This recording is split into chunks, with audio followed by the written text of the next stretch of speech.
This is the magicwordpodcast.com.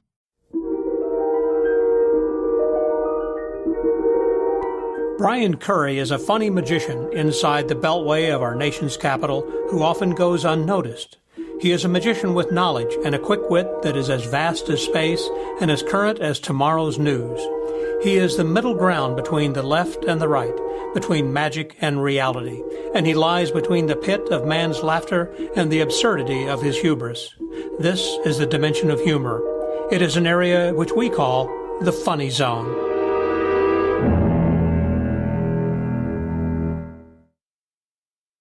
Hello, this is Scott Wells for the magicwordpodcast.com.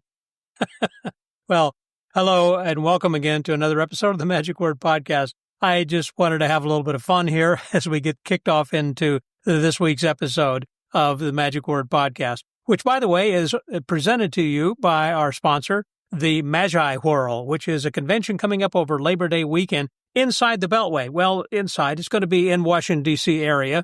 And I think that's inside the Beltway where this particular convention is going to be held. That is going to be, again, Labor Day weekend. That's the August 29th, 30th, and 31st. So you want to go and check that out. For more information, you will just go to the Magic Convention Guide website here or that page, and you can get more information. You can listen to an extended audio promo that you can hear everyone who's going to be coming. But also, we're going to be talking with Mark Phillips later on in this particular podcast.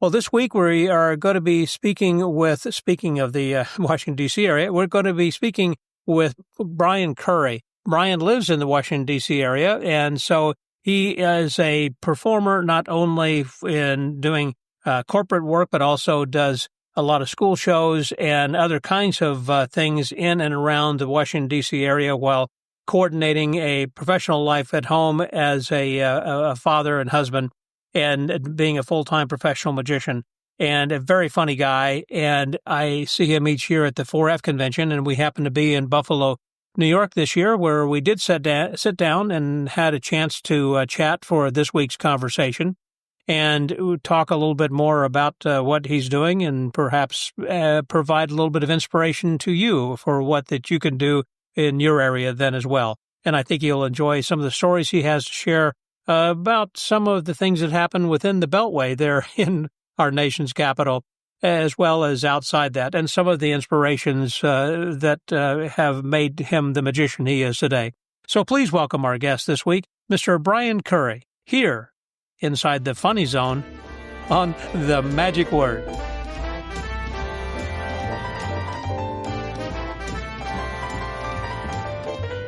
Today I want to visit a little bit with a comedy and corporate magician who also does school shows. He is very active in living in the D.C. area and balancing a family life with working full-time. Full-time. Yep, as a full-time professional magician. And there are some people who wonder, how can someone do that? And we're going to discuss that a little bit over here today. And I want you to please welcome my guest from Washington, D.C. area, Brian Curry. Hey, Brian, how are you? Thank you so much. Thanks for having me. I'm glad that you're here. And so you and I have not known each other for a long time. We just here at we're at the 4F convention then right now. Right. And this is what year for you? The third or so? Or this is my fourth year attending. Fourth? Okay. And each year that you come, you kill. I mean, you're just very funny. And it looks like you spend a lot of time in scripting. So speaking of comedy, is that what you do, or do you wing it? Or? Scripting? No, I wing nothing. I am the least. I wish I had the improv abilities of some of these other comedy guys, but comedy people, excuse me. No, I am incredibly scripted. I'm only funny on stage. I'm exceptionally unfunny off stage. Yeah. But I'm just very determined. I won't. The only strength I think I have is that I'm willing to listen to the audience. And if something doesn't get a laugh, so I've studied a lot with Bob Sheets. Bob Sheets had what I call the Bob Sheets rule. It's got to take you from A to B, or be effing funny. Were his words. And if it's kind of funny and you leave it in your act, it'll be in your act forever. Mm-hmm. You'll be a 100-year-old magician doing the same kind of funny joke that sometimes gets a laugh. But the only way, at least for me, to force me to come up with something new is to leave a big, open, empty space, because I don't like silence. Sure. So if I take that joke out that's kind of funny, I will come up with something new. eventually. Do you feel that there has to be something funny going on all the time? In other words, whenever you're going over to pick up another prop or having a segue from one trick to the next, that you... No, I don't. I mean, I think it's great when people, I think like Matt King, everything he does is funny. I mean, I laugh beginning to end of his show. Sure. I'm not that funny, but I think that something interesting should be happening at all times. And also I think that I've learned for my character, at least, I need to take out jokes, close to a climax. Yeah. A lot of times one of the things I've suffered from is I have all these joke ideas and I throw them in and then I'm like, and that's the end of the trick. And they just finish laughing. So there's no tension built out. And if there's no tension, then they won't applaud or they won't, respond at the end. So there are parts of my show where I intentionally take out the funny.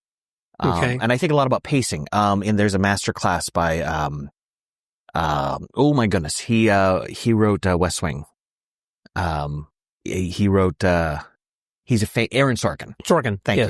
Masterclass.com. He talks about his pacing and I love it. And you, if you're an Aaron Sorkin fan, you can hear an Aaron Sorkin speech and know it's his. He had Sports Night also. Did you watch that? I didn't watch that. It'll last just for a couple of seasons. Okay. And it's worth going back and trying to find that. I'll check that. Sports Night. I'll watch anything he wrote because I love so much of his thing.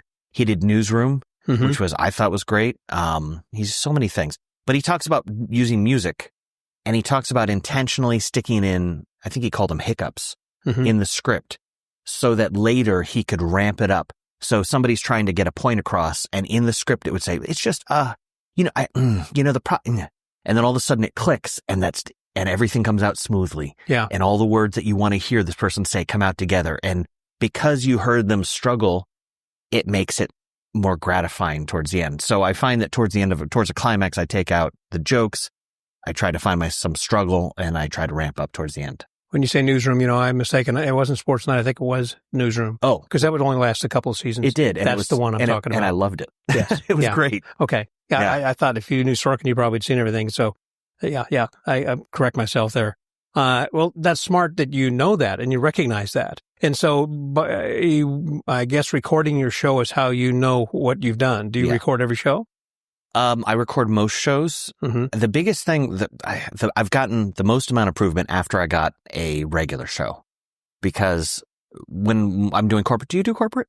Yeah, that was my specialty. There you go. So, corporate is all about making that one event. Yeah. So, okay, it may not be your full show. It's only 20 minutes instead of 30 and it's not on a big stage. So you spend all your time figuring out the little details to make that event and you don't get to spend the time working on the minutia of how do I transition so that it's a little smoother? How do I, all the little things that make an act really good. So I improved a lot once I gave myself a standing show. And I would record most shows. And the first show I wrote was called The Magic Duel. And so it was with Mark Phillips. And we would we would watch the tape and talk to each other and like, hey, this line didn't work. This didn't work. Why didn't that work? What can we do to make it better? And I love it. If I never had to do business, I could just sit at home working on my act. That would be my dream world. Well, or you could be writing for somebody else. I would love that. But you have to have somebody who has a similar personality. It's hard to write for somebody unless you're in their shoes.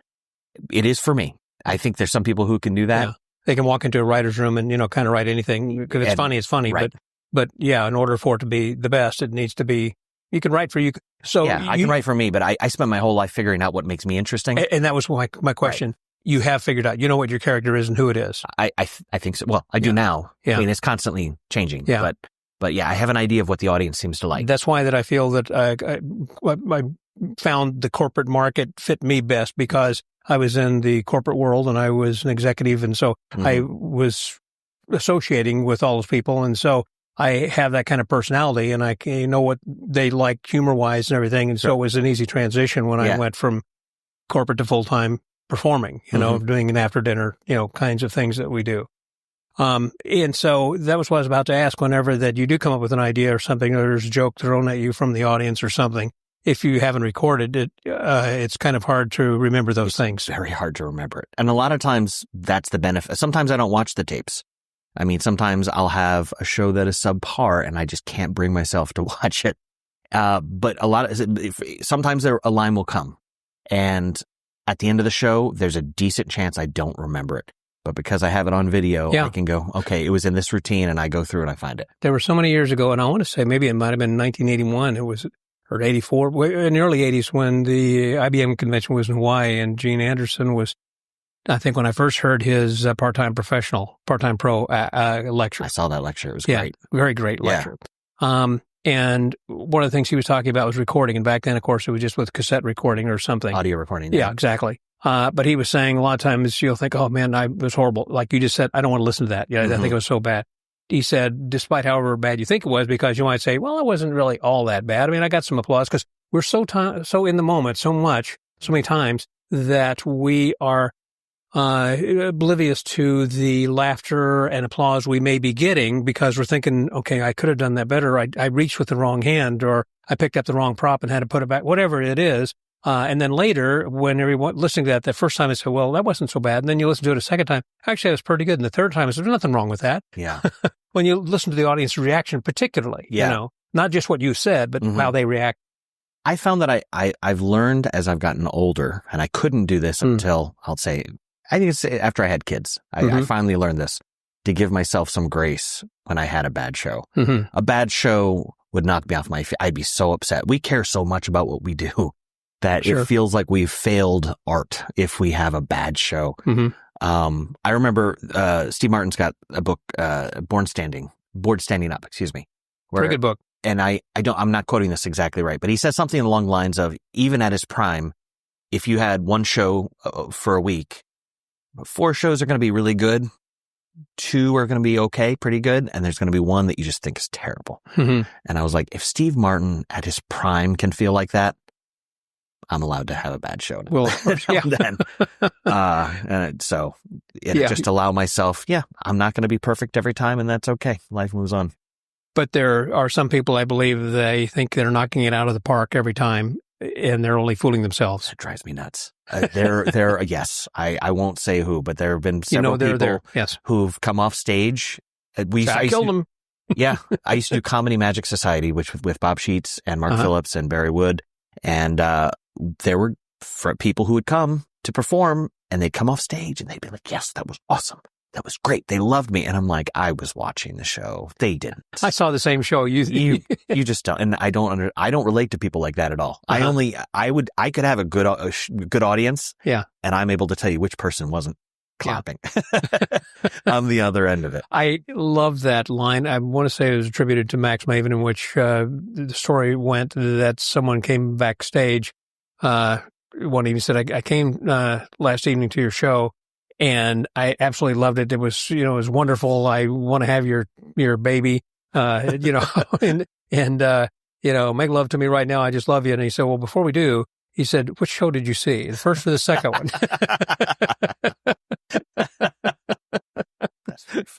But anyhow, as far as that goes, you do, I think, need to take a realistic view of who you are, what you are. That also helps in your character development, to continue to build that way. Yeah. And, and knowing that you're going to have some good shows and some bad shows, and, just recognizing that. You mentioned Bob Sheets a couple of times, and Mark Phillips. Is Mark the guy who does the trade shows, isn't he? Yes. I haven't seen him in a while. I thought he was still doing trade shows, isn't he? Is that kind of...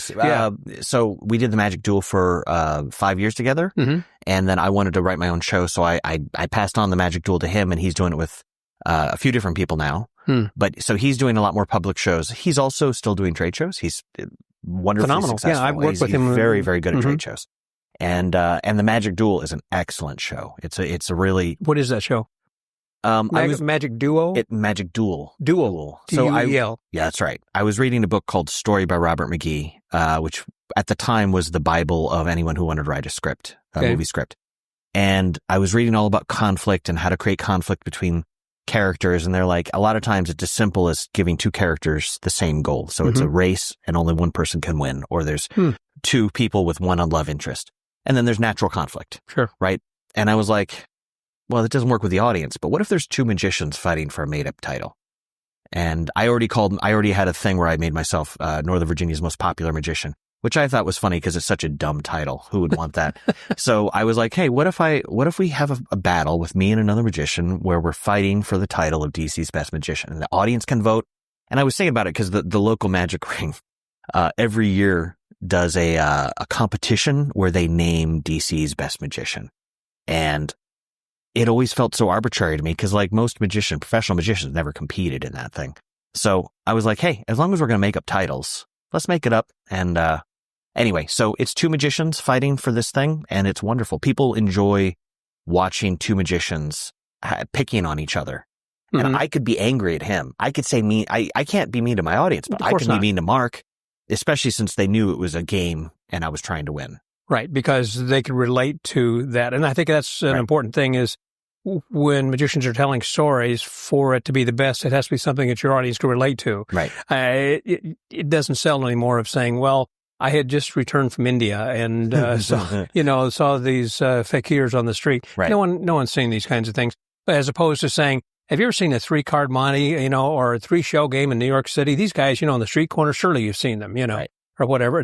So it has to be something kind of relatable. Kind of relatable, yeah. Same thing there. People have arguments with their spouse or kids or their neighbors or whoever it happens to be. Mm-hmm. So I think, again, as you're scripting something, it would have to be like that. Yeah. It's interesting you mention that because it kind of, neither Mark nor I think, expected it to be as successful as it was. Mm-hmm. We thought it would, I had this idea. I did it with Josh Norris, now Max Major.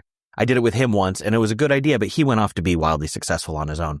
And so I reached out to Mark, and we worked on the show an awful long time.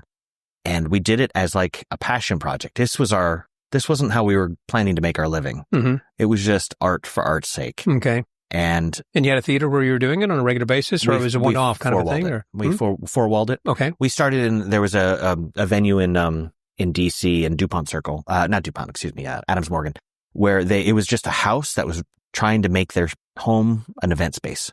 Because it was a beautiful house and they had a nice, and so it fit comfortably 35, 40 people. Nice. If we had, seats and then bar stools and then taller bar stools, that's about as many as we could fit. And we did that there for a while. And then we eventually moved over to the Mayflower Hotel, which is a bigger hotel. And at first we got a really sweet deal. They wanted to charge us a small fortune. And I remember this. I would they gave a number, and Mark and I could see Mark and his shoulders just dip. And I was like, you know what? It's worth every penny. This is a beautiful venue. I think it's out of our budget. Well, what's in your budget? And I threw out a number. I thought was like, oh, he'll just laugh at us. Mm-hmm. And he goes, yeah, okay, let's do that. I was like, wait a second, that worked. And so we were there for a bunch of years. And so don't be afraid to ask. That's what I always say about the prom queen. What's she going to say but no when you ask her out? They were going to say no anyway. So we just got lucky. But then over time, they slowly tried to raise that rate, and Mark, and I think has moved on from there. So we found the venue. We started doing the show. People seemed to really like it. I learned more about myself doing that show than any other thing, in part because the audience was voting. So I can empirically say that the audience liked me more when I was mean to Mark. Now, when you say voting, I mean literally had like some... During the middle of the show, they would go to our, the website /vote. Huh. And they would type in, they would vote for Brian Curry or Mark Phillips. So you made it interactive. We made it interactive. And get their email addresses. Yeah. That's the only reason we did it. We didn't count the votes. It was a rigged, I'm sure it still is a rigged show. Yeah. I mean, but they felt like it was being counted. Yeah. And we got tons of emails from that. Yeah. And, but by doing that, the more snarky I was to Mark, the more people seemed to like me. Which was so weird. It was counterintuitive to everything that Denny Haney taught me, growing up with the Denny and Lee. He used to say, all you need is to be liked. If you're liked, nothing else matters. Right. And I think there's something, you should be likable, but I think for people to really relate to you, I think flaws are what we relate to. At least that's what the book Story by Robert McKee says. We relate more to flaws than to strengths. Right. So the fact that I was full of flaw, I was flawsome. Every time my back was up against the wall, I just came out swinging. Yeah. And I think the audience seemed to like that on me. It won't work for everybody. Right. But I've often said that's why reality shows, or like the Atlanta Housewives or whatever it is, or it used to be the Jersey Shore Girls or whatever the show was. I mean, different things that are, it's like these are horrible scum of humanity. And yet people are watching them, Kardashians or whatever. Now, saying this, in my opinion, whether it's going to say, what are you talking about? This is my favorite show. But the point is, I think disagree. They're all very talented. People, yeah, let's say that. So in marketing and knowing how to become famous. Well, that's true. For being famous. So my point is, I think people watch these, putting their own life into it, saying, man, they're so bad. My life is not so bad anymore. True. The things that I do, at least I may be bad, but none of that bad is what I'm seeing there. So that's true. And then like Homer Simpson, that's right. Dysfunctional families. We love Homer Simpson. Well, we love him. Exactly. And people, I think the one thing that I've found true for me, and I think a lot of magicians would benefit from, not all, but some, is that we enjoy watching struggle. Mm-hmm. So my favorite example is the opening scene to Raiders of the Lost Ark, right? Indiana Jones walks into this creepy cave. He's covered in spiders. That's a negative. Right. Bad's bad. He brushes it off. Yeah. Because he's super cool, right. Positive. He there's a booby trap. It doesn't fool him. It scares his partner. Then there's another one. He's about to step on a thing. He stops him and throws him against the wall. If he had taken another step, he would have been skewered. Right. Then he has to go over a hole. His partner almost falls. Negative. He catches him. Positive. Then he gets the doll and he has to switch it. And at first it works. Positive. Then it doesn't work. It goes down. Negative. The whole building crashes. Negative. His partner betrays him. Negative. He's getting chased by a bowling ball. Negative. And he finally gets outside with the doll. It's all these positives. And he looks up and he's surrounded by people with spears. Yeah, blow darts. Yeah, spears or blow darts or whatever it was. I love that scene. It's an amazing scene. Mm-hmm. But think of how boring it would have been if he had walked in, grabbed the doll. The first 5 minutes, like, oh my gosh, oh my gosh, oh my gosh. Right. So what made it interesting was all the things he had to overcome. Uh-huh. And so, especially with mentalism, because I have my current show is a mentalism show. Mm-hmm. It occurs so many mentalists are so determined to show the audience that they can do it, they forget how interesting it is to watch a struggle. Mm-hmm. Mm-hmm. Process, but some routines come with struggle, like a straitjacket routine, right? That's naturally hard. Correct. Or a Rubik's Cube, I think, has an inherent hardness. Mm-hmm. Like audience knows it's hard, so it's got natural. But sometimes you have to add it. So like Darren Brown's got this wonderful routine where he guesses how many buttons are in a tray. Mm-hmm. And according to the FOSS, he says the only way for me to do this is if the audience slaps me in the face. And so I remember that. She comes up and whack, harder, whack. Okay, open up 52 buttons. Go, go, go, go, go. And she has to count it. That's nonsense. We all know that that's not necessary for the process, but it's conflict for the sake of conflict to make the process. I want this. I want to guess how many buttons there are, but I need to get the crap kicked out of me. Yeah. And that's what makes that routine. What makes that routine good isn't the fact that he can guess the buttons. It's the fact that he's willing to do this to get it. So I think Jonathan Goodwin does a similar thing where he has his mouth taped shut and has someone slap him. And then when he takes off, and I've forgotten the premise why, but once he takes off the tape and opens his mouth, there's a scorpion on his tongue. Oh, that's that's amazing. Yeah, that adds more to the danger. Oh, I've never seen that. That sounds great. Yeah, it's amazing. Anyhow, I think it's interesting. And also, speaking of Bob Sheets, did you ever go to the Brook Inn? That was a little before my time. I thought it might be because you haven't been in magic for how long? Well, I got started when I was 14, so that would have been 94. I think but I wasn't old enough to go there. I wasn't old enough to go there. It was a bar, wasn't it? It was a bar restaurant. Mm-hmm. It was legendary. Mm-hmm. I've heard about it my whole life. In fact, for the first, I'd say 10, 15 years of my career at a lot of gigs, people would go, "Hey, have you ever heard of the Brickville?" My wife and I used to go. Yeah, because just down the street, Chevy Chase was it, or where was it? It was in two places. It was in Brickville, and then there was I forget the name, but I believe it was in two different venues. Mm-hmm.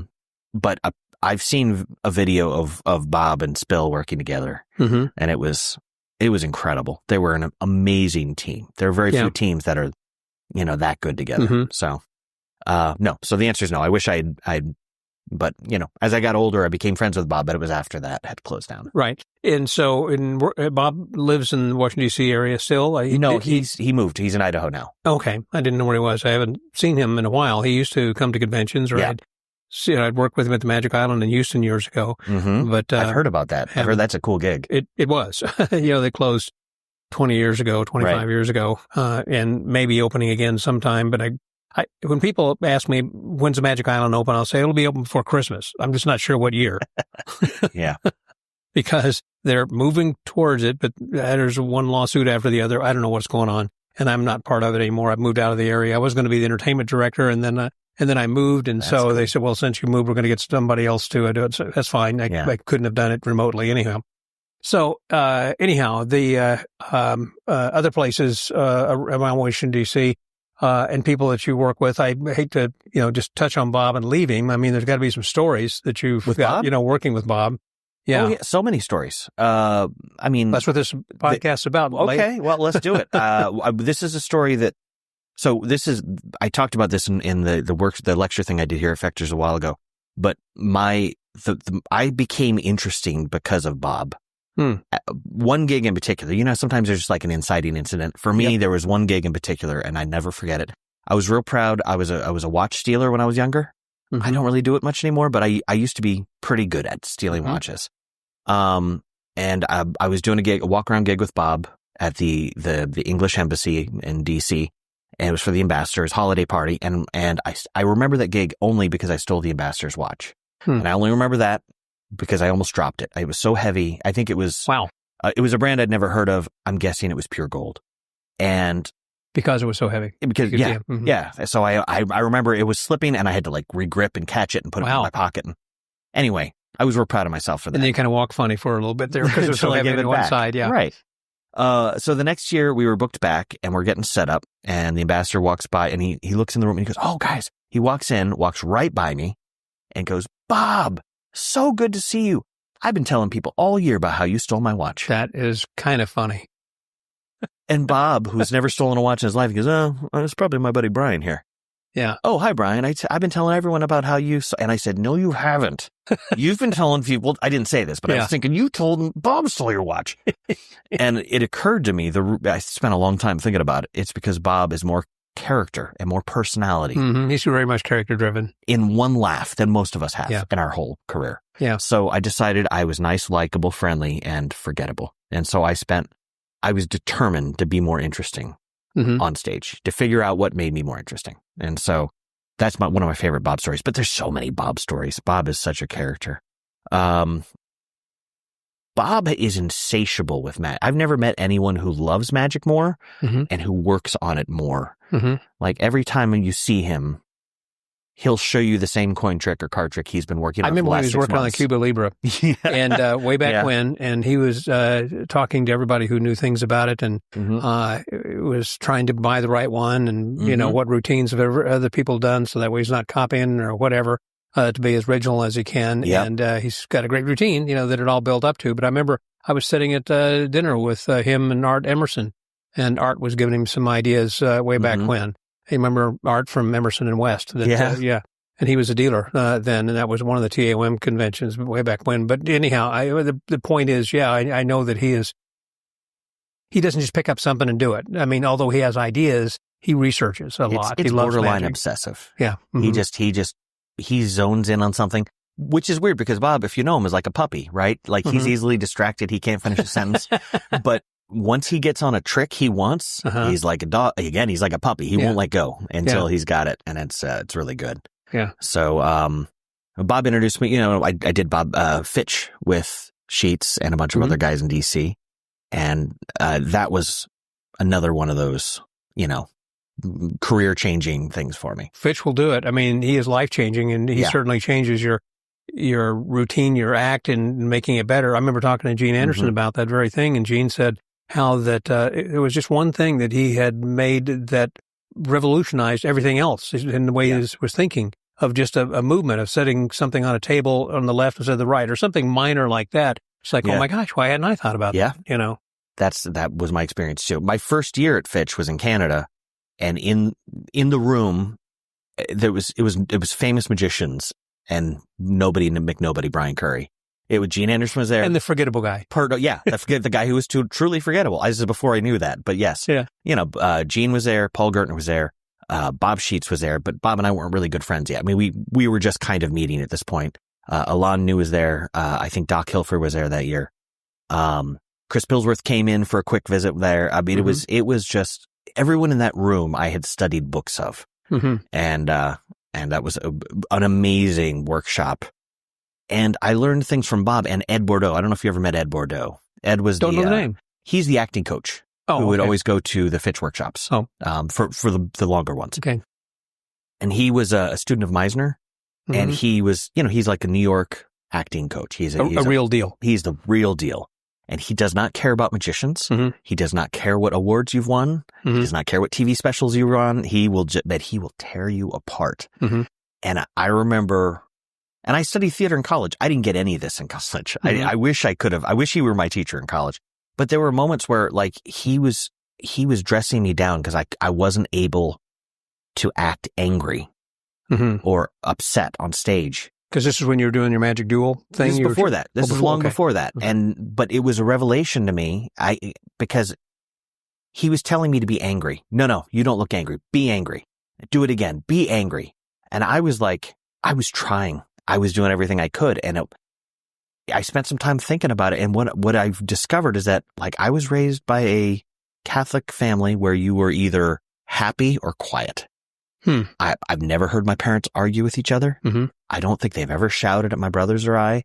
It is not a part of my being. Like and so in college, like I remember there were times where I would pretend to be angry and people would laugh.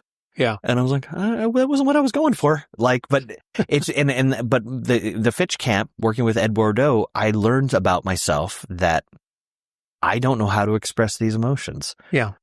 Which I'm totally fine with, but it was a revelatory, like just for myself, just knowing myself. If Bob still does those kinds of camps? I spoke to him a couple months ago and he was talking about maybe doing another one. I was going to say, because he's got to be in his 80s, maybe? Yeah, I believe that's right. But when I talked to him, he's open. Bob Fitch. He's sharp as a tack. You know Bob, so yeah. One of the things I did an episode with him, in fact. Oh, you can go back and listen to that. I would love to. Yeah. Oh, it's really, and I entitled it, "There's Just One Thing." Well, I remember in some of his workshops, I did a bunch of them. He would be talking about being in, let's say, Annie, and he'd be walking and he'd look like an old man. He'd have his hand on his forehead and with his back, and then he'd go, "Okay, we were doing a dance movie. It was something like," and then he would break out into dance. Mm-hmm. And he looked like he was on, So You Think You Can Dance. Like he could do anything. Mm-hmm. And then he'd go right back to his old man pose. It was just riveting. He had it in his, muscle memory in his core. Yeah. He could turn it right back on, which I thought was so cool. Yeah. Well, that's why he was a Tony Award winning actor. Yeah. One of the only Tony Award winning magicians who's out there. He's done okay, for sure. Yeah, he has. And now we're going to take a moment for a word from this week's sponsor, the Magi World 2025. That's going to be sponsored by IBM Ring 50. That's the National Capital Ring in Washington, D.C. Coming up August 29th through 31st. That's a Friday through Saturday. And I've got with me one of the organizers right now, Mr. Mark Phillips. Hey there, Mark. Hey, Scott. Thanks for having me. You bet. I know this is pretty exciting, and time is going to be drawing near, and this is going to be towards the end of summer. So tell us some of the people who are going to be the talent who are going to be showing up at this. Well, we are thrilled to have Carissa Hendricks doing her complete show, her full evening show. In fact, all of the performers will be doing a full evening show for the public as well as for the attendees of the convention. Carissa Hendricks, obviously, Lucy Darling exploding, bringing in the great Eric Jones. We're also bringing in Andy Gladwin and David Corsaro from New York City. And finally, John Reed, who is a longtime award-winning children's magician who will be performing and lecturing on kids' magic. Now, all of the performers will be doing lectures, of course, and Carissa and Andy will also be doing additional hands-on workshops if people would like to, spend a little bit extra and get some more insights from them. So if you're planning on coming in a little bit early, you might want to stay a little bit later on Sunday in order to take those extra cost workshops. Mm-hmm. Every one of those 5 people are all headline stars. So it sounds like it's really going to be a great lineup this year.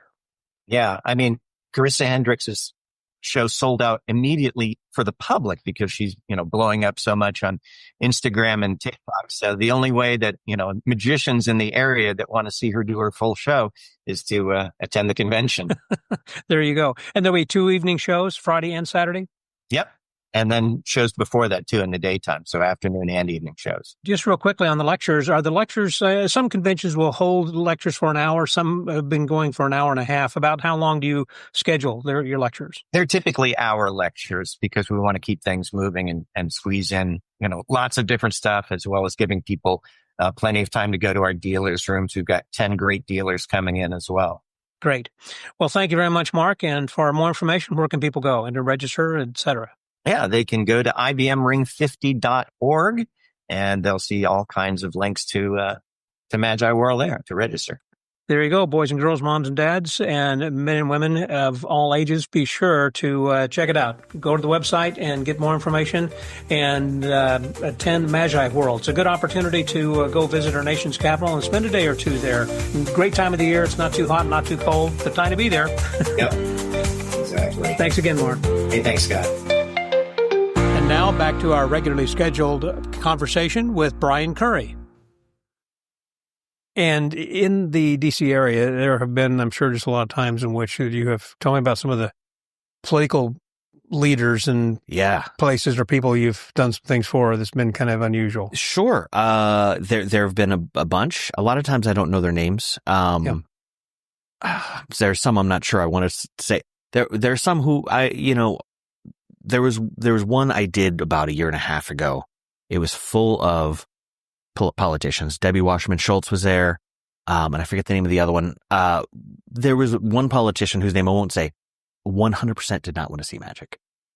What I found, most politicians are super charming and super nice. Yeah, that's how they get to their positions. I mean, they got to be nice to everybody for their constituents to get to vote. But their handlers are the worst. Oh, really? Yes. They're trying to keep you away from the core people. In this one story, that is true. But a lot of times they're there with a mission.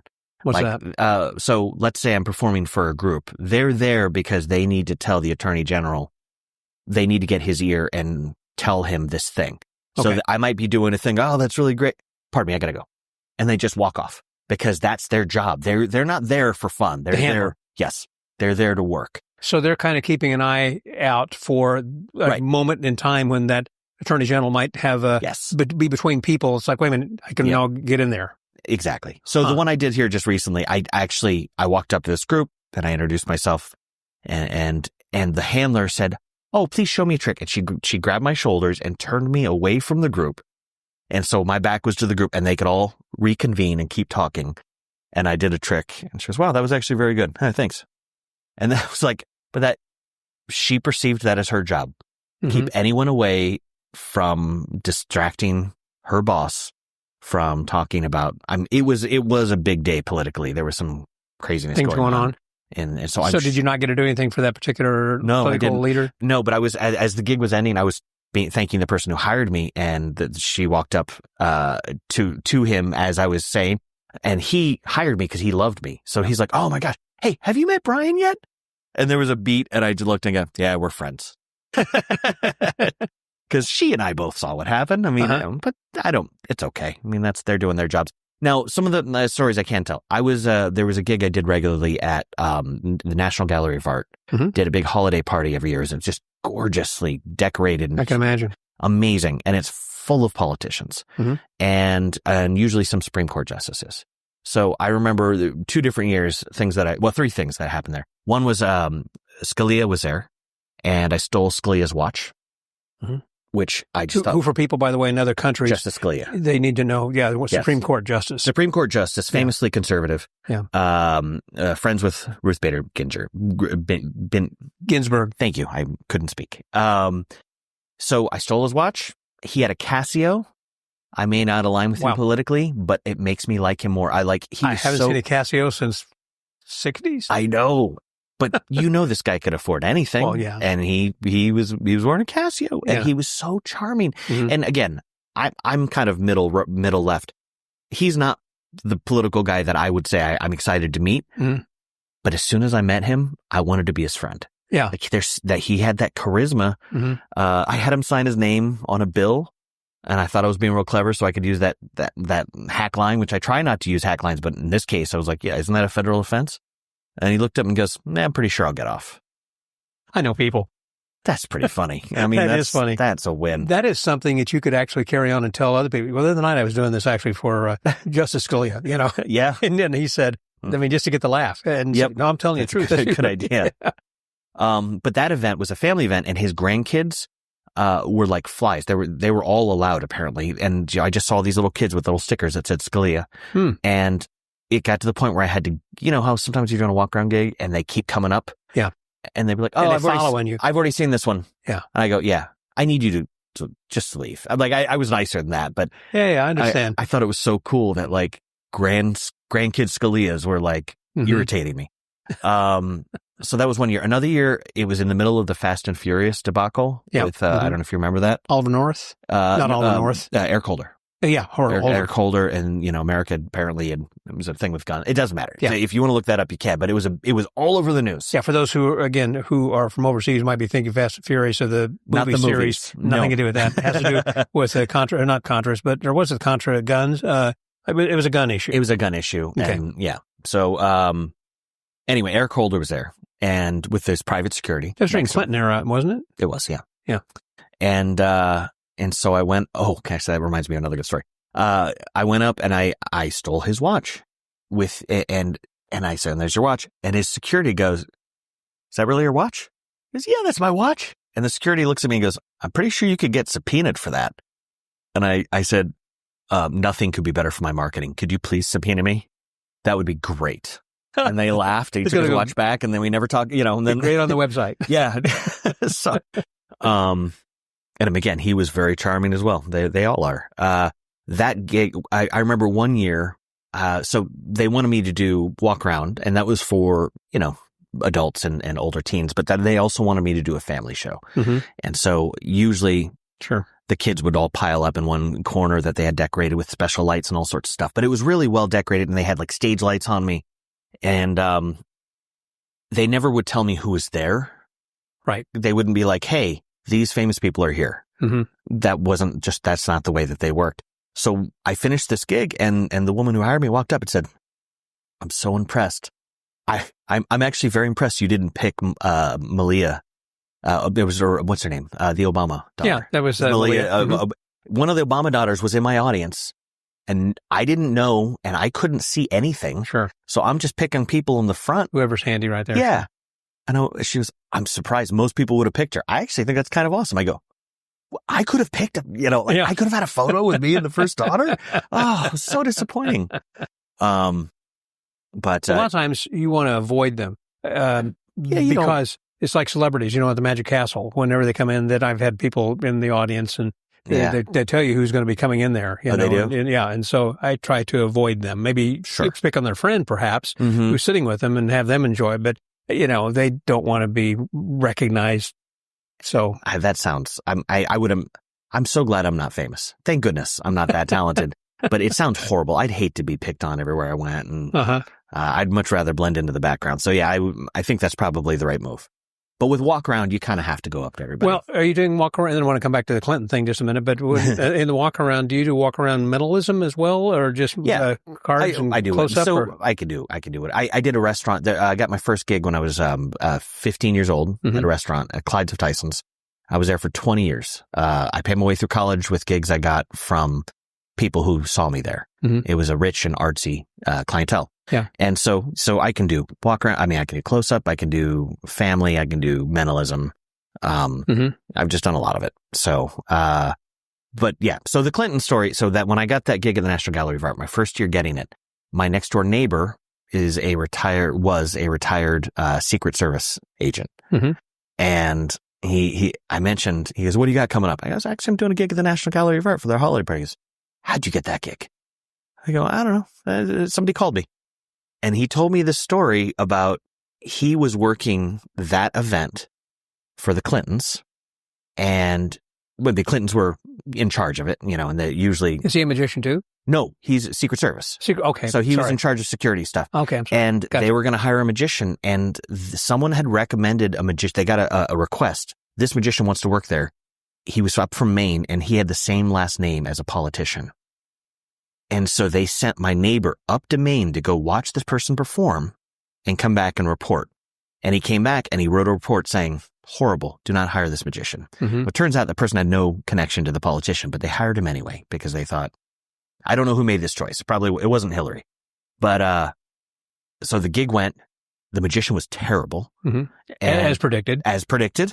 And so he got a call. He goes, the first lady would like to talk to you.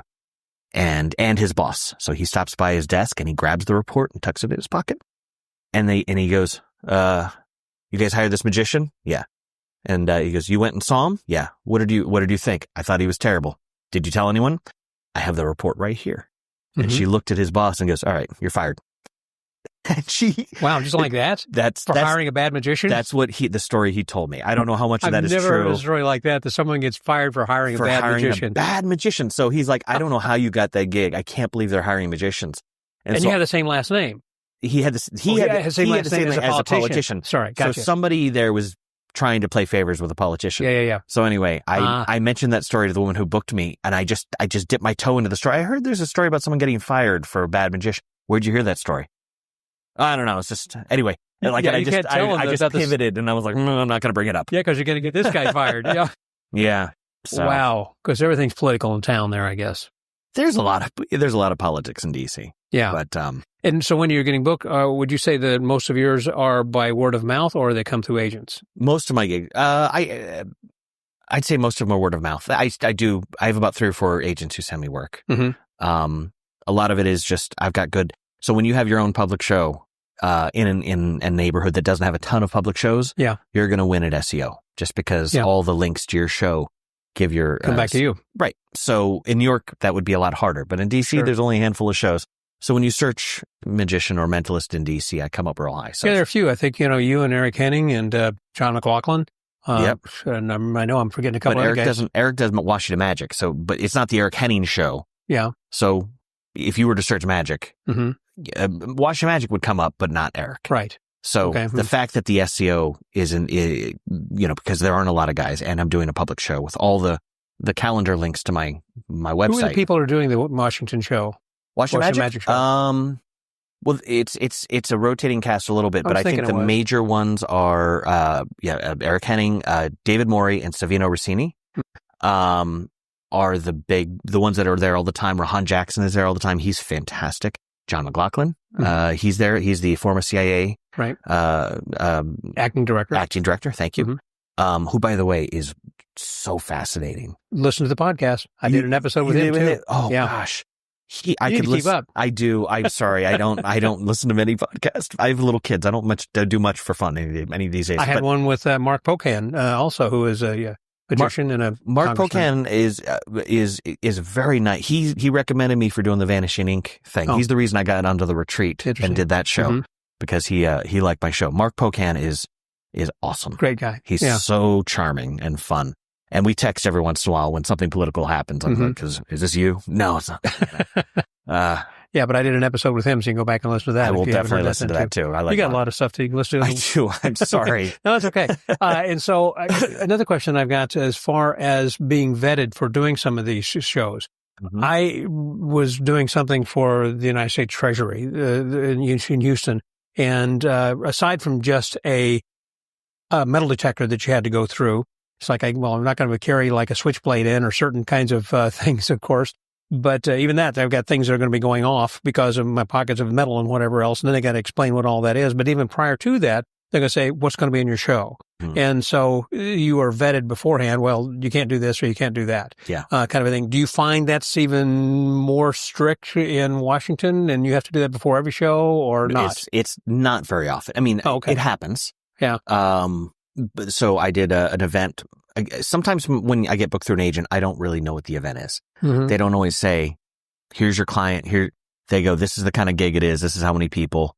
This is the venue. But they like to keep sometimes the client to themselves. They don't want, us to connect with them. So sometimes I don't know who it is. So I did a gig here, somewhat recently at the Ohio, I signed a thing. I'm not supposed to say, but it was an inaugural ball. Okay. After the last election, and JD Vance showed up. Mm-hmm. So for that event, all of my stuff was, Scanned? Looked through. Looked through, okay. There wasn't like a scanner, but okay. there was a guy whose whole job was, Go through purses and boxes. He opened it up, saw a bunch of decks of cards. He opened 3 boxes, make sure there was nothing hiding in there. Mm-hmm. And then he moved me on, and the other magician who was booked at the same gig did the same thing. So yeah, it will happen. I've also done a gig at the Dulles Airport, which easily one of the hardest and least pleasant gigs I've done. But that one, all my stuff had to go through the scanner. Yeah. And seemed to be very confusing for people. It took I think it would take forever to get out of that. It took over an hour to get through security. To explain everything. And so what's this for? What's this? Yeah. That's exactly what it was. Mm-hmm. And for that one, I had already done a survey. I'm like, here are all the props I need. And she's like, don't worry, because you've done all this work, it'll take us 10 minutes to get through. Yeah. And we get there, and the person working up front was not savvy with the new process. And so we had to go through this line of airport employees. What a hassle. That was unpleasant. But my handler, the person in charge of me was the one who was stressed, not me. I didn't do anything wrong. Well, they should have flown you on a private jet. That way you wouldn't have gone through the TSA. That's right. That's exactly right. But you're forgettable, so that's why you're not. You're not the guy. Totally forgettable. Fly under the radar. Actually, speaking of that, when I was working at Clyde's, it turns out Clyde's was a restaurant that a lot of people who work for the CIA would go to. And so I had this one regular client, this couple that I've been there for 20 years. So for the first year or two, I did magic. And then after that, I would just sit and talk to them about their grandkids or their work or my girlfriends or whatever. They became like friends that I would sometimes do a trick for. Yeah. But I'd known them for so long. And so there's one couple that I've been friends with forever. He retired. It was like I'd known him for like 8 years, 9 years. He goes, hey, I actually retired this week. Hey, congratulations. Because he told me he was doing meetings in Crystal City. I looked at his, and he goes, I said, no more meetings. He goes, I can tell you now. I work for the CIA. And he can tell you that? I didn't think they could tell. Well, okay. That's what he told me. Okay. And I looked at his wife and I go, did you know he was a spy? And she goes, who do you think trained him? I was like, oh my God, that's so cool. And so from that moment on, like for the next couple of years while they, I think one of them passed, but every time they came in, we would sit there and tell spy stories. I would listen. You would listen, yeah. And they'd be like, oh yeah, this was just unclassified. We can tell you about. And they would tell us this thing. And more than once, they're like, Brian, you'd be a really good spy. I was like, why is that? And they go, because you don't want to be, James Bond would have been a terrible spy, right? He's too good looking. Yeah. You're kind of like normal looking and you're likable, but you're not like rememberable. Like they were calling me forgettable. Yeah. And they thought they were complimenting me, but I knew what they were saying. You're just forgettable enough that you could get in and be friendly and get out and no one will remember they saw you. I have talked with people who were in that business, and same thing. I said James Bond's not real from the standpoint that, A, he's good looking, B, he's visible, like he's winning at the poker table or, the Chemin de la Fer or whatever. So he's, driving a flashy car and women and everything else. Like, it's not a way a spy would do it. Yeah. So it'd be a lot different. Did you ever, you say you listen to a lot of stories. Do you remember any of their stories? I always love spy stories. You got one that maybe? Well, yeah, I don't remember all the details, but I remember one in particular. They were telling me about this, there were some spies in, Russia and the code. So they spy on each other, don't they? Yeah. Well, America and Russia do, I assume. Yes. But the story it wasn't about that. It was, there was somebody who was supposed to have a meet or a drop with, with somebody. So he was supposed to go into the restaurant and to let them know that it was safe. He wasn't being followed or whatever. He was supposed to like close the shades at the seat, that specific seat. And the person realized that they were being followed. And so they tried to warn them. And to do that, they should have just not touched the shade. But instead they tried to like do it halfway to like try to warn them, which I'm sure when you're scared made a lot of sense. That probably is true. And it's easy for you to do Monday morning quarterback on that. Exactly. And so they're like, I think they meant to close that. All right, we're going to go on in. And because of that, a bunch of people like got hurt because someone was following them and these people came in signal. And then they got, So that one stuck with me for some reason. Wow. Well, I was MC for a multi-day program out in Vegas one time, and a couple I had introduced were former spies, and they were talking about being in Russia and how that one they would kind of chase or follow each other. I mean, they knew the Russians were looking after them, and they knew they were there and whatever. But also about how that they were trying to keep that from their kids.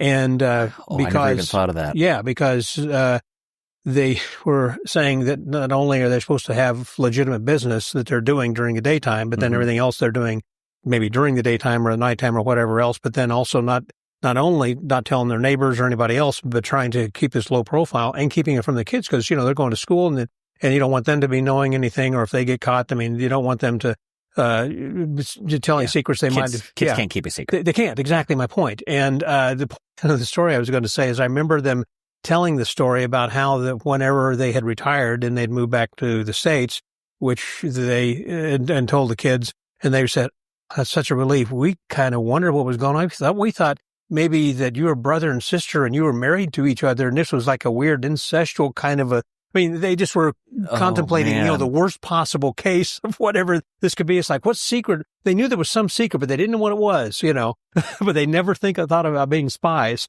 Those kids needed some therapy. Yeah. Later in life. Exactly. Well, speaking of families and everything then too, of being a family man, how do you balance that? As far as you're about 48? I'm 44. Okay. I look really bad. I've aged like a wartime president. You got a little bit of gray hair. Oh, no.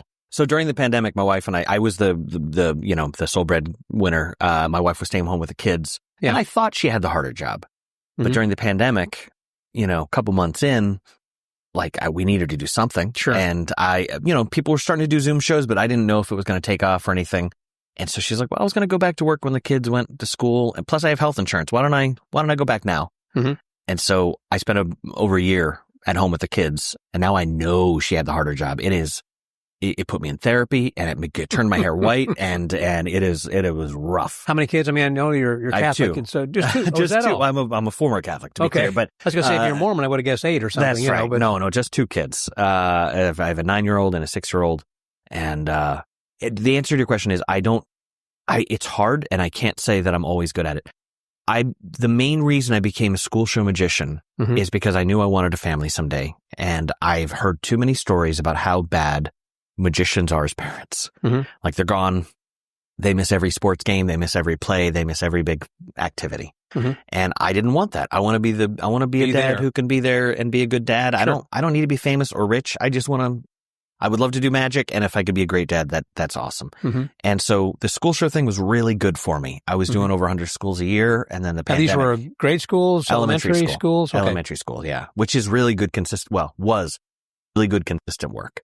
Until the pandemic. Okay. And then it went, to and then it hasn't come back for you? No, I think the whole industry was kind of on a downward spiral at the time before the pandemic. Okay. All the guys who have been in the some of the friends that I have who have been in it longer than me were like, oh yeah, I used to do 200 schools and I'm only doing 150 now. I'm like, which to me still sounded incredible. My career had still been building up until this point. I hadn't reached to where they were yet, but they were complaining it was going down. And then the pandemic hit. And I mean, after the pandemic, slowly came out, I maybe did 12 schools the first year. The next year only was 12? 20. Yeah. Wow. Then it was 25. And then I stuck at 50 and now I'm up back over 80 and stuff. So now it's back. Now business is great now because I'm doing my public show and the public show gets me lots of corporate gigs. So now I'm busy all the time, but now I'm the exact kind of dad I didn't want to be. I'm busy during the week. I'm busy on the weekends. And so away from the family. I'm away more than I would want to be. But you try to work within the 100-mile radius of the house, basically. For the most part, I do. In the evening. Yeah. And so that's why I've never worked. Done trade shows or. Yeah. Well, I've never been, the trade shows are not my favorite thing. I've done them, but I'm not great at them.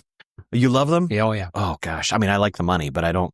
I like being creative. I like the idea of customizing something exclusively, and because there's so many different ideas. Anyhow, it's not about me. I want to talk more about. We can talk more about that later because I've heard the industry has changed because of. But anyway, we'll talk about that later. But so yeah, So I always love this idea of school shows. It would make me a good dad, and then I'm now to a point where I'm trying to put in mental health days. Okay, I'm going to take this Saturday off. I'm going to give myself. I'm not going to do school even during busy season for school shows, which is January, February, March. I'm not going to work 5 days a week because I know that's also my busy time for my public show. Yeah. For me, it's January, February, March. So those 3 months, I just I just check out as a dad and work my butt off. Yeah. And then I'm not as busy over the summer. I don't do a lot of gigs. So how old is your youngest? 6. Okay. Yeah. Yeah. You need to spend time there. They still like me around. Mhm. Right? That's not, I've It's not gonna mentioned this last. before. That's not going to be forever. There's going to be a time where they just want to spend time with their friends Mhm. Or their phone. Someday they'll have a phone and they'll want to spend all their time looking at that. But Yeah. right now they like having me around, Mhm. and I had like the best dad, and I would like to be an adequate dad. I'd like to be a good dad. So Well, then that's what's important. You're not going to be forgettable to them. yeah, they seem to like me for now. Who was that guy that just came in last night? That's right. Mom, did you steal my watch? Yeah. So when you're doing school shows, are you doing much mentalism for elementary kids at all, or is that No. completely different kind there's of a a couple. silly Billy kind of a thing? Oh no, I actually don't do the silly Billy stuff. I crazy respect for people who do. I'm just not silly, Mhm. and I don't like being silly. It's just not You have my a different cup kind of tea. humor. That's why I'm saying I was kind of surprised. I mean, Yeah. that you're doing elementary schools and so many of them, because I see you really as more of a corporate type of an entertainer and hitting them at that level. I'm much nicer. You've seen me do the way I play for adults. Mhm. With kids, I'm not snarky. Mhm. I would never tease it. I mean, I don't tease them the same way. Yeah. You don't know how that's going to land for them. They might be feeling like they're being bullied or whatever. Yeah. There's a lot of things you don't know. Yeah. Right, exactly. Now, if I tease them, I do it the way that I've learned from Bargatze Mm-hmm. to, Yeah. like, have you seen I Hate Kids? I hate kids. That's Yeah. one of my favorite. No, I don't do that at schools, but I have a version where it's kind of like that. And we're going to play a game. If you win, you're going to win $1. You're going to win a prize for the whole school. But I'm telling you in advance, kid, you're going to lose. You're going to lose. You're Yeah. playing against me. I'm very good. And plus I cheat. And how old are you? 7. When I was your age, I was 9. I'm light years ahead of you. Yeah. Winner, winner, chicken dinner, loser, loser, rhymes with loser. All that being said, good luck, man. I'm rooting for you. Yeah. Now, I only would do that to a kid who is laughing and smiling. And as I'm talking to them, I'm watching them to make sure that Reacting. they realize that this is all a joke. And at Yeah. the end of that routine, of course, they win. Yeah. Which is not true of I Hate Kids. But in this routine, I've in schools, I have to do it that way. So, and then every time, if you had picked this one, you would have gotten no more recess for the whole school. Yeah. And all the kids go, no. Yeah. So I'm not silly, but I think, I see. they think it's funny. I have a lot of jokes that land for the teachers Mm-hmm. in the show Mm-hmm. that the kids may or may not get. And that's fine. But I'm not silly, so I don't really do the silly Billy. I kind of try. I think that kids' magic doesn't have to be crap magic. I don't think it has to be A lot of horrible silks, and I just don't. I don't like that kind of magic. Yeah. And I think that you could do the same fun process to a good magic trick, Mm-hmm. and at the end you have a good magic trick, right? I have a great Bill and Lemon routine that I do in one of my school shows. Mm-hmm. And that's a strong trick. And the teachers are going to go, what in the heck? How did that happen? And the kids still had all the fun on the process. Right. I think it's important that you know your lane and you stay in it. Yeah. Mm-hmm. Yeah. And for me, I'm just not silly. And I enjoy watching Silly Billy and other guys. I just saw Mario, the Maker Magician, recently. Yeah. I was blown away. Yeah. I mean, he's now my favorite kids magician. Well, me too. I mean, he's an orchestra leader, the way that he can get But those kids. He also does pretty good magic. Yes. Like he's doing strong, some sleight of hand. He's doing a prediction that involves Mhm. pre-show. Yeah. For kids. Are you kidding me? So he's doing strong magic, and I like that too. I like the fact that, and I hope that that's the way that You can go back and listen to an episode I did with him too. Do you really? Yeah. All right. You really shouldn't have me. I'm not of the caliber of your guests here. So hopefully Well, somebody listen, listens. speaking of the podcast, and as we wrap over here, the name of it's called The Magic Word. And Mhm. so what is it that is your magic word or phrase? What's important in your life? I mean, you kind of said it several times, but The magic word in my life Yeah. or in my career? yeah, when you wake up in the morning, what is it that is important that drives you? It's not a word. If I had to pick one word, it would be better. I heard, Say a phrase. yeah, Ossie Wynn said something once which really resonated with me when he was giving a lecture. Mm-hmm. He says every day he wakes up and he says he's not trying to be the best, he's just trying to be better. Mm-hmm. And I really like that attitude. Because otherwise I just get depressed because I'm never going to be the best. But every day if I can go to bed and go, you know what? I made this joke 10% better, Mm-hmm. or I figured out this transition, or I fixed this prop. Mm-hmm. I booked this many gigs.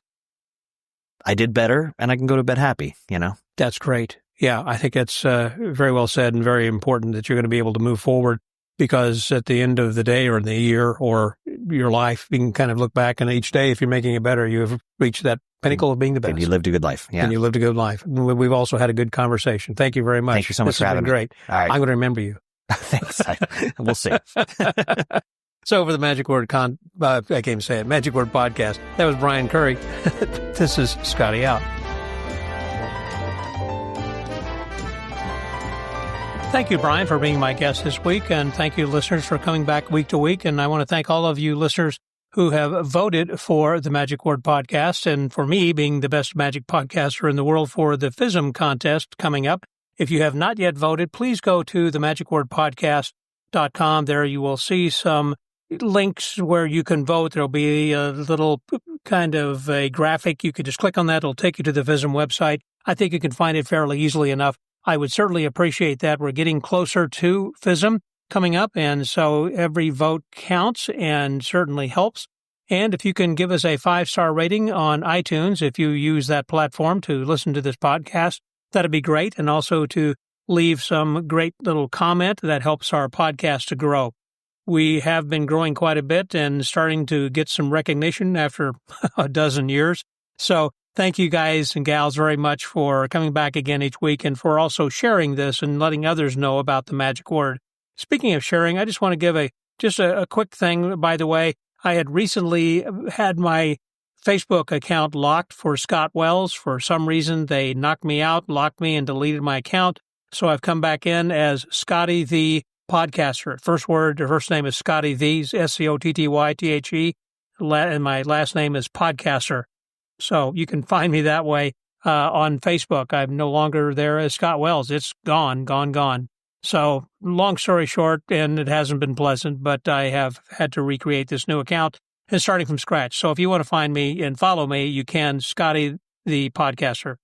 Scotty the Podcaster. There you go. You got it.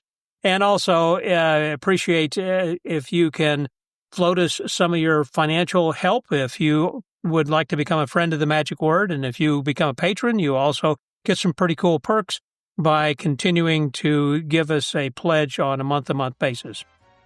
Also, we want to give a great big thank you to this week's sponsor, Magi Whirl. It's going to be in Washington, D.C. on Labor Day weekend, August 29th through 31st. Go and check out their website and register today. So until next week, stay well, get booked, and remember, each day, just be better. This is Scotty out.